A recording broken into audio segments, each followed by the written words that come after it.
I have spent $150 trying to find a decent edge trimmer for trimming edge banding. I get super frustrated because a lot of times I feel like that the edge trimmers that are out there don't really work that well. I end up going to a card scraper or a box knife. And so I got fed up and I said, I'm spending some money. I'm going to try to find a decent option. And so I have found what I feel like is going to be one of the better options. And today I'm going to share with you which one I'm keeping and which ones I'm sending back.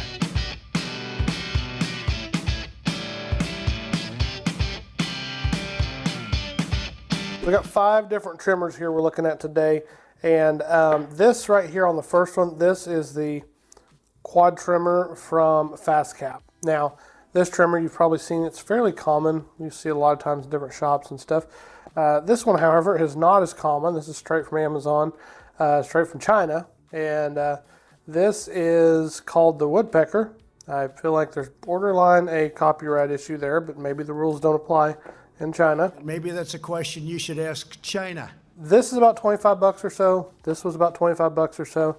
We got the Bandit edge trimmer. Now this is about 25 bucks on Amazon too, but at Lowe's it's like 12. So definitely get it at Lowe's if you end up liking this one. This is a very strange little guy. Smallest one, but also the most expensive. This guy's $60, so I'm expecting big things. This is called the Edge Supply Star M Neo Sharp. It's made in Japan. I don't know for sure, but I guess this is the blade here, and so you would just loosen that screw and turn it a little bit as it got dull, and that would give you a new edge. So I'm expecting big things for $60. And then this is the Veritex edge bander or edge band trimmer, and this is very heavy duty. And I've used this one and I've used the FastCap. Both, but these other 3 are going to be new to me.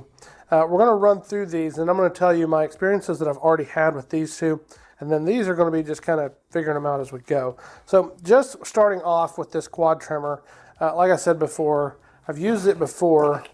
So basically you've got these 2 gaps in here, and this is, you're just going to put this down over your piece, and then you're just going to work it like this, and it's going to trim the edge banding off. Now, what my experience has been with this is that when it's new, it works really well. And that's what I see here. So like so far, like that's pretty good. But what I find is that it doesn't take very long and it starts to get dull. And once it gets dull, it's going to start to tear out pretty bad. So this one's brand new. I actually had one of these before and I tossed it. I just got frustrated with it because over time it would just keep tearing things up. So maybe that's on me. Maybe I just need to change the blades more often. But that's been my experience so far with this. Next up, we're going to go to this crazy looking deal from Woodpeckers. Now, I said Woodpeckers like this is actually the Woodpeckers brand. Essentially, it's kind of looks a little bit like a box knife that's in here, and then this slides in and out as you use it. And I think when you use this one, my understanding is I'm going to have to lay it like this, and then maybe pull this over. Okay. I keep pushing down as I work it. Yeah, that really doesn't look bad.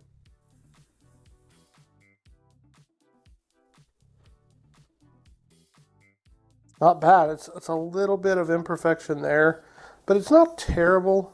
So I mean, it's better than I thought it was going to be. This is the Bandit edge trimmer. This is the cheapest one.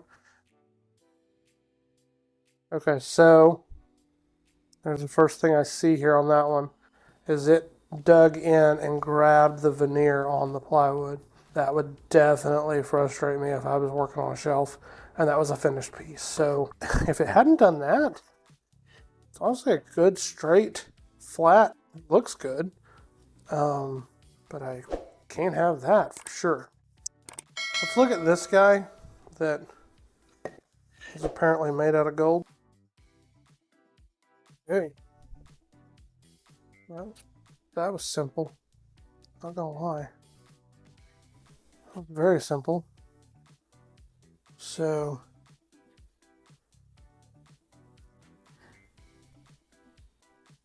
Yeah, that's very simple. Basically, it kind of works a little bit different. So you're cutting from this side as you're cutting, because that blade sits down here like this, and the blade is on this, so it's sitting there as we work it. I like that, not gonna lie. Let's move on to this Veritex right quick. But what I found is, as I work this, and we'll see here in a minute, but where this edge piece is on here, it kind of mars this up in here. Again, as far as this part, it works fine, but I just had an issue. See, now there it didn't do it. Let's see what it does on this side. Yeah, and it didn't do it too bad there, but I did some shelves actually last weekend with it, and I was glad I was painting them, because there was just this gouge all the way across. I took a picture. I will try to put that on the screen so we can see what that looked like before. And you can see kind of right there where it tried to do it. Other than that, that actually worked really well. It's just weird that it's not leaving that line, because I just knew it was going to do it, because it did it to me the whole time on all those shelves I was doing last weekend. I'm going to try them on some 1/2-inch material now and just see what they do, if they're taking a little bit more off, because like I said, we're just taking these little curly Q things off right now, so it's really not having to do much. Start with fast cap, same thing. Go down here at the end, squeeze this in, bring it down, and work fine. Like I said, that's been my experience with the fast cap one, is that it does do a good job as long as it's sharp. Next, we're going back on to our good friend at Woodpeckers in China, or China Woodpeckers. This again.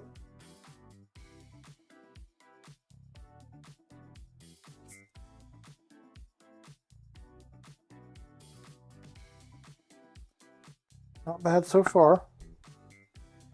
This thing, in my opinion, it's not too bad. It is a little weird to hold, I feel like. But I see the moment I stopped pushing down on this, it decided to walk up out of that piece. So you have to keep pressure down as you move it across. Look at this little bandit guy.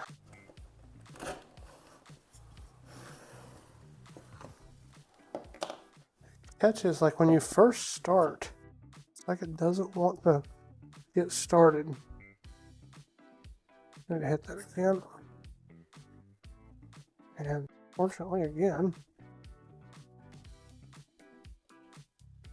Yeah. It's not a one-trick pony for sure. I mean, if you were in a bind and you just didn't want to wait to get something from Amazon, it might kind of work, but there's definitely, as we're seeing, there's definitely better options. Go to this little guy. Work him like that. Flip him over. Then run this again. Key, I think, is to make sure this stays pushed down as you're working.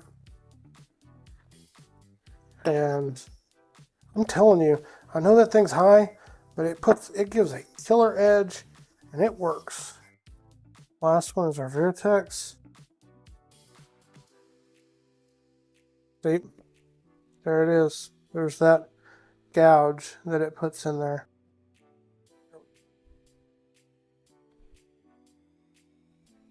Now, it cuts it off good. It cuts it off really good. I need to hit, see, and it gouged this up, and I still need to hit it again.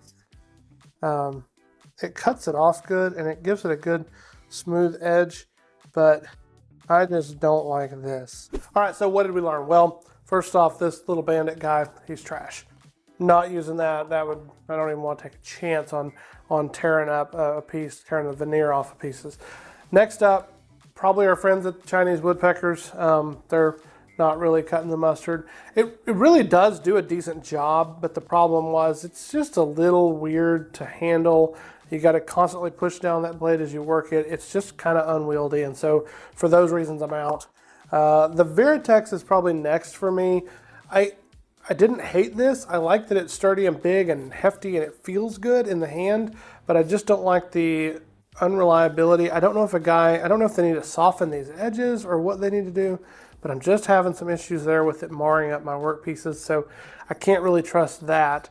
I don't hate this. It does do a good job of the actual, like the cut, it does a good job, but I just can't take that chance. Next up is going to be the fast cap. Now this is, again, it's one of those that is kind of an old faithful, especially if you want to do two sides at once. It's going to do it as long as these blades are sharp. That being said, my favorite is probably this guy here. I know it's 60 bucks, but I went back and I rewatched the footage of me doing that stuff a minute ago, and one of the things that I noticed is that on these others, I was really fighting them as I was kind of cutting. Like you could just kind of see, like it was a little jerky and I was kind of fighting them. This one was very smooth when I was cutting with it, and it was just very easy to handle. I like that it's small. I like that I can just turn this little blade. It's very simple. Just turn it a little bit, and now I've got a fresh, clean edge to cut on. The only thing is a little bit sketch is that I'm trying to figure out what it's going to be like if I need to replace this blade. It says it's replaceable, but it's kind of hard to find replacements. I did see on eBay, it looks like maybe you can get one for about 27 bucks or so, but the problem is it also had some Japanese writing and stuff on there, so I don't know if it's going to be in the States or if it would be overseas. So I guess time will tell, but as far as just something that right now is going to be really easy to work with, this is going to be my go-to. This is the one that I'm keeping. If you are looking at these tools, I'll put the links in description below. If you got questions, or maybe you've got a tool that you use, let me know what they are. Like, I'd love to know, I'd love to hear about it. But if you end up using any of the links for these tools, it helps our channel out. It doesn't cost you anything different, and we greatly appreciate that. So other than that, I think, like I said, I'm keeping this guy. You guys have a great day. We'll catch you next time.